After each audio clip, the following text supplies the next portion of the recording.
यो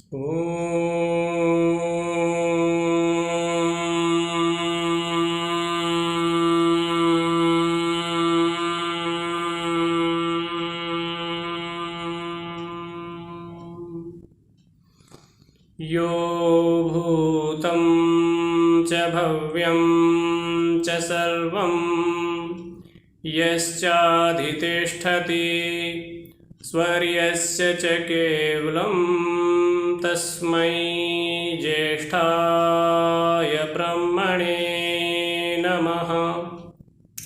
यस्य भूमिप्रमान्तरिक्षमुतोदरं दिवं यश्चक्रे मूर्धानं तस्मै ज्येष्ठाय ब्रह्मणे नमः। तस्मै ज्येष्ठाय ब्रह्मणे नमः। सबको सादर नमस्ते जी। भाइयों, सज्जनों, माताओं, बहनों, आत्मा, परमात्मा और प्रकृति, इन तीनों में क्या अंतर है, इस विषय में मैंने पिछली वीडियो में कुछ बताया था।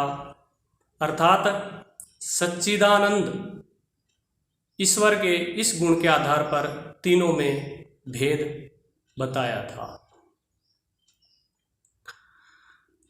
ये तीनों अनादि पदार्थ है, ईश्वर भी, आत्माएं भी और प्रकृति भी।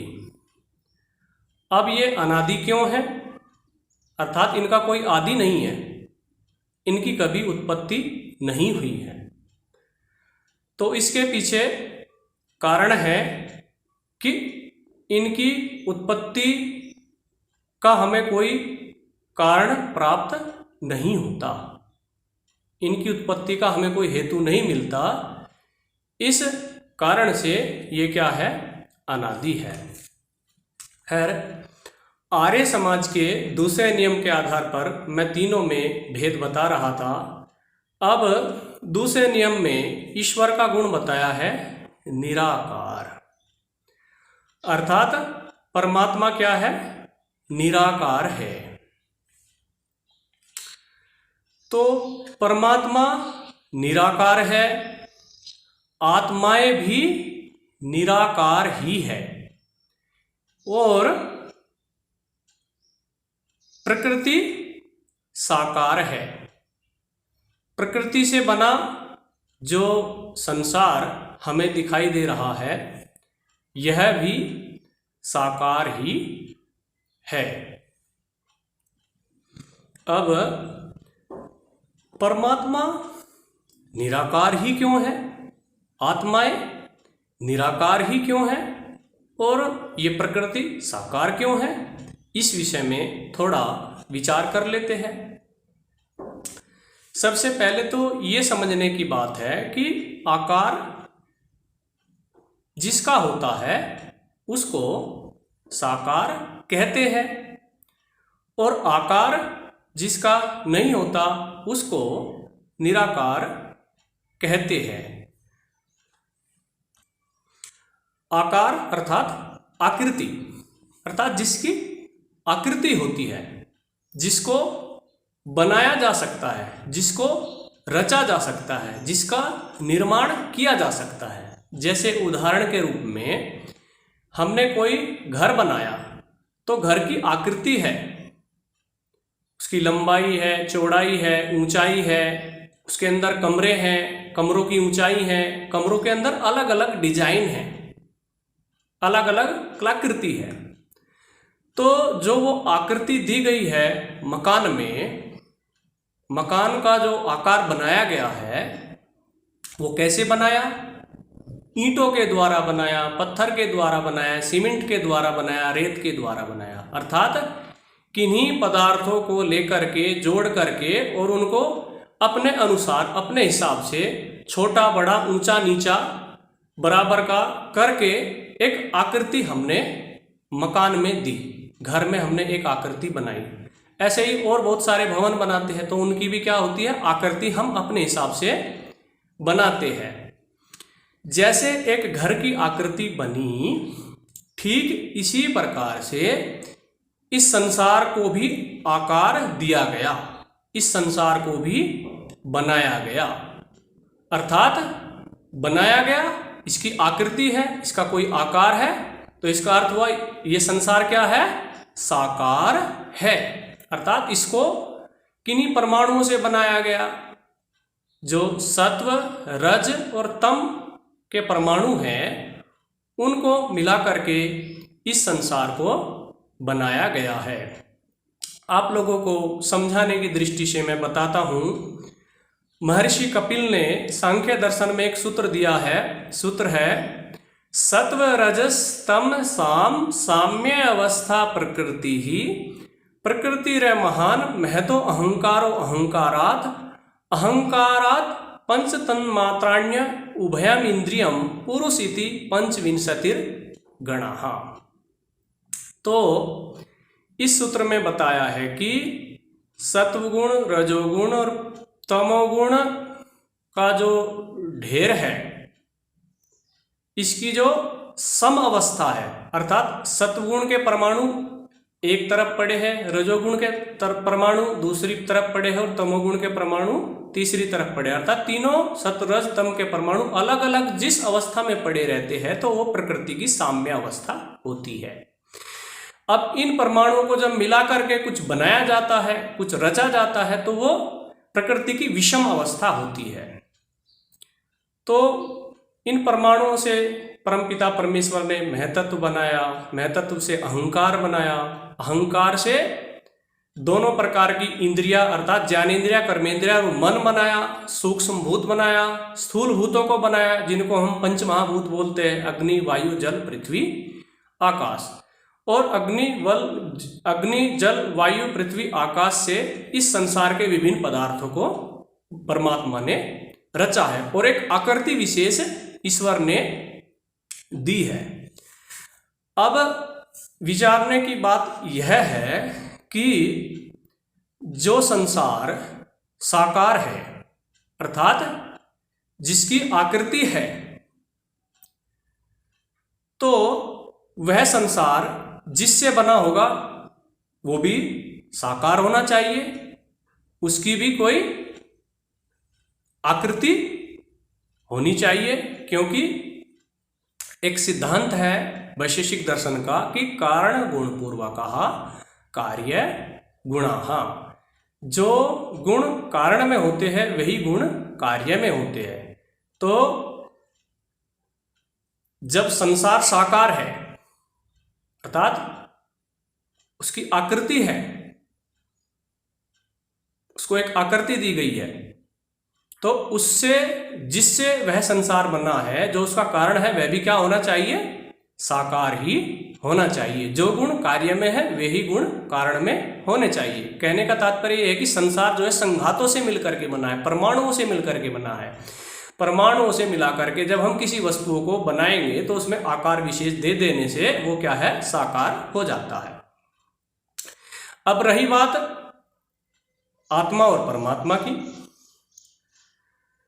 तो परमात्मा में संघात नहीं है, अर्थात बहुत सारे परमाणुओं को मिलाकर के परमात्मा को नहीं बनाया गया है।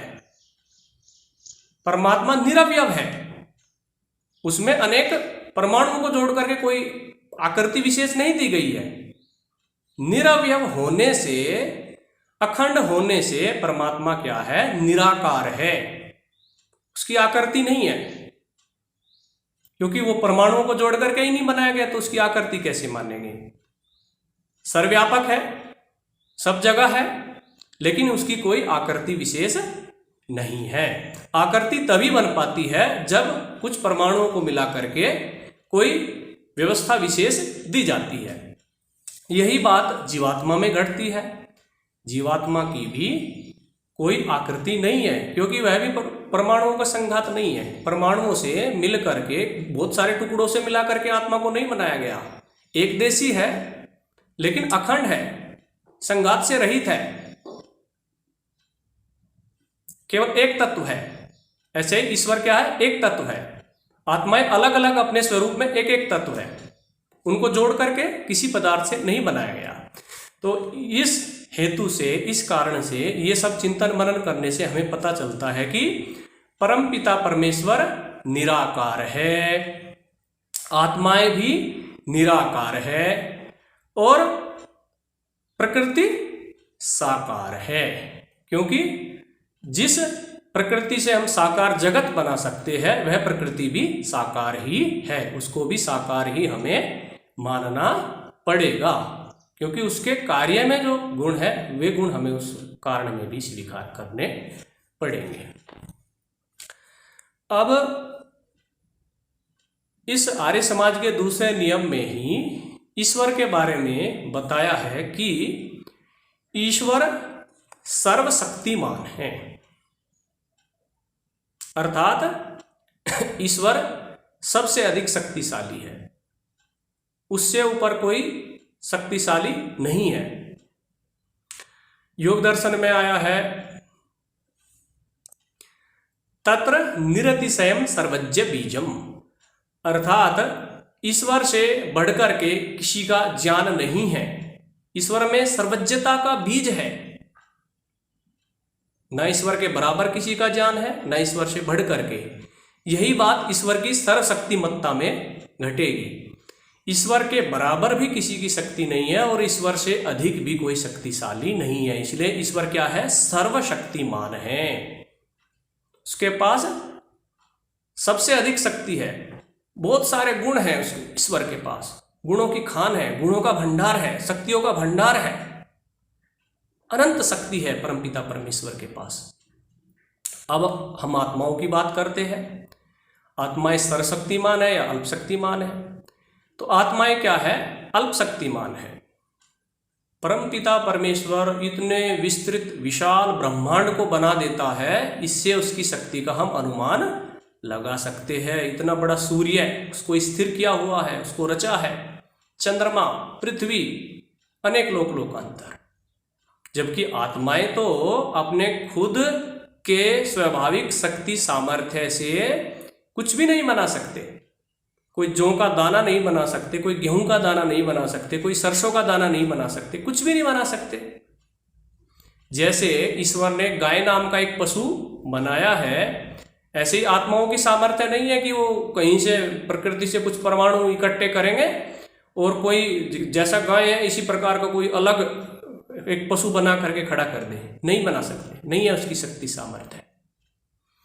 परमात्मा तो जैसे कि अभी बताया था मैंने सूत्र में कि प्रकृति से इस विधि पूर्वक इतने बड़े विशाल संसार को बनाता है, ऐसे आत्माएं नहीं बना सकते प्रकृति के परमाणुओं को जोड़ करके, क्योंकि उसकी इतनी शक्ति सामर्थ्य नहीं है। अल्प शक्तिमान है आत्मा, उसके पास थोड़ी शक्ति है, अल्पज्ञ है और कुछ कर भी पाता है तो जब उसको परमपिता परमेश्वर साधन प्रदान करता है, उन साधनों के द्वारा इस संसार में, बने बनाए संसार में कुछ इधर उधर करके बना पाता है। अर्थात जब परमात्मा आत्माओं को मनुष्य शरीर धारण कराता है, साथ में बुद्धि देता है, मन देता है, अहंकार देता है, ज्ञानेंद्रिया कर्मेंद्रिया देता है कर्म करने के लिए, सोचने विचारने के लिए, तो उन परमपिता परमेश्वर के दिए हुए साधनों से बने बनाए संसार में वो कुछ थोड़ा बहुत इधर उधर करके बना लेता है। जैसे मकान बनाता है, कुर्सी बनाता है, कोई यंत्र बनाता है, बस इतना करता है, इससे ज्यादा वो नहीं कर सकता। इतनी आत्माओं की शक्ति है। तो इससे पता चल रहा है कि आत्माएं क्या है? अल्प शक्तिमान है, अल्पज्ञ है। परमपिता परमेश्वर सर्वशक्तिमान है, आत्माएं अल्पशक्तिमान है। अब हम प्रकृति की बात करते हैं तो प्रकृति में भी शक्ति तो है। यदि प्रकृति में शक्ति नहीं होती तो वर्तमान समय में इतने बड़े बड़े परमाणु, एटम बम और बहुत सारे विज्ञान के आविष्कार देखने से हमें पता चलता है कि प्रकृति में शक्ति है। इतनी बड़ी ट्रेन, वो ट्रेन क्या है? वो कोई चेतन थोड़ी ना है, जड़ है, प्रकृति है। कितनी तीव्र गति से दौड़ती है, आंधी तूफान, और विभिन्न क्रियाकलापों से हमें पता चल रहा है कि प्रकृति में शक्ति है, प्रकृति से बने इस संसार में शक्ति है, सामर्थ्य है। लेकिन उस शक्ति सामर्थ्य को प्रकृति अपनी इच्छा से उपयोग नहीं कर सकती, क्योंकि वह जड़ है, चेतन नहीं है। प्रकृति जड़ है। प्रकृति में जो भी शक्ति है, जो भी व्यवस्था है, जो भी गुण हैं, वह ईश्वर की दी हुई व्यवस्था से काम करते हैं। अर्थात प्रकृति की शक्ति का जो ठीक ठीक उपयोग हो पाता है वह परमात्मा करता है, जीवात्माओं के लिए करता है। सूर्य से हमें प्रकाश मिलता है, चंद्रमा से हमें शीतलता मिलती है। इतना विशाल संसार में जल, उसकी अलग अलग उपयोगिता, वनस्पति है, औषधि है, पेड़ पौधे हैं, सबकी अलग अलग गुणवत्ताएं हैं, पहाड़ है, पत्थर है, विद्युत है। ये सारी की सारी शक्तियाँ प्रकृति की ही है। लेकिन उस शक्ति को सही रूप ईश्वर देता है, उसको व्यवस्थित उपयोगी ईश्वर बनाता है और उसकी उपयोगिता आत्माएं लेते हैं। तो कहने का तात्पर्य यह है कि प्रकृति में, संसार में शक्ति तो है, लेकिन उस शक्ति को ईश्वर संचालित करता है, संचालित करके उसको उपयोगी बनाता है और आत्माएं भी उसका उपयोग ले पाते हैं। या फिर आत्माएं कुछ मनुष्य शरीर में जब रहते हैं तो उस प्रकृति की शक्ति का सदुपयोग जो है कर पाते हैं, उसका उपयोग ले पाते हैं। जैसे ट्रेन बनाते हैं, हेलीकॉप्टर बनाते हैं, विभिन्न परमाणु बम इत्यादि अलग अलग तरीकों से उसकी शक्ति का उपयोग लेते हैं। तो परमात्मा सर्वशक्तिमान है। प्रकृति की विशेष शक्ति है, बहुत शक्ति है प्रकृति में, लेकिन परमात्मा जितनी शक्ति सामर्थ्य है उसमें हम नहीं मान सकते, क्योंकि वो अपनी शक्ति का उपयोग स्वयं नहीं कर सकती। तो इसका मतलब उसको हम सर्वशक्तिमान नहीं मान सकते। सर्वशक्तिमान तो वही है जिसमें विशेष शक्तियां भी हैं और उन शक्तियों का वह उपयोग भी स्वयं करता हो। प्रकृति में शक्तियां हैं लेकिन उनका उपयोग स्वयं न करने से उनको सर्वशक्तिमान नहीं कहा जा सकता। अर्थात उसमें उस प्रकार की सर्वांगीणता नहीं है जिस प्रकार की सर्वांगीणता परमपिता परमेश्वर में है। उसका एक अंश, एक भाग है। और आत्माएं क्या है?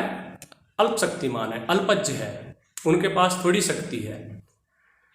तो इस प्रकार से हम आत्मा, परमात्मा और प्रकृति, इन तीनों अनादि पदार्थों में क्या अंतर है विवेचन कर सकते हैं। अपना चिंतन मनन इस विषय में विचार सकते हैं और विचार करके जो हमारा लक्ष्य है कि इन तीनों पदार्थों का तत्व ज्ञान हम प्राप्त करें और उनको भी इस विधि से प्राप्त करें, श्रवण मनन निधिध्यासन साक्षात्कार। अर्थात पहले उसको सुनना, फिर उसके ऊपर मनन करना, फिर निश्चय करना कि यही बात ठीक है, फिर उसको आचरण में लाना। तो हमारा जीवन जो है सार्थक हो जाता है, हो सकता है, और हमारे जीवन में आध्यात्मिकता आएगी और आध्यात्मिकता का हम भरपूर लाभ उठा करके अंतिम लक्ष्य की ओर बढ़ सकेंगे। अब विराम इति।